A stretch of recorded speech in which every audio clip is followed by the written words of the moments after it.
اسی طریقے سے سیمرغ نام کا ایک پرندہ ہے، وہ بھی بہت بلندی پر اڑنے والا، وہ بھی عنقا کی طرح ناپید ہے اور وہ بھی بہت مشہور ہے۔ تو وہ کیا کرتا ہے، کوہ قاف کے اوپر ہی اپنی اڑان اڑتا رہتا ہے، دنیا میں بستیوں میں عام لوگوں کی فضاؤں میں وہ نہیں آتا،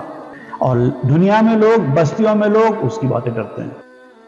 یہ سیمرغ ٹائپ کے انسان، یہ عنقا ٹائپ کے انسانوں کا معاملہ بھی ایسے ہی ہوتا ہے،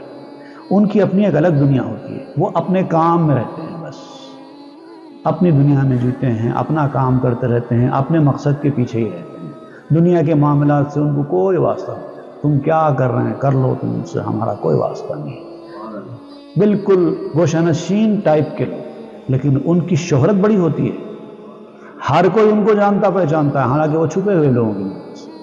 جب یہ ہدایت کی باتیں لوگوں کے سامنے لاتے ہیں تو ایک ہنگامہ برپا ہو جاتا ہے، لوگ سمجھتے ہیں کہ یہ جو باتیں کر رہے ہیں یہ ہمارے اوپر فائرنگ کر رہے ہیں، ہمارے اوپر توپ برسا رہے ہیں۔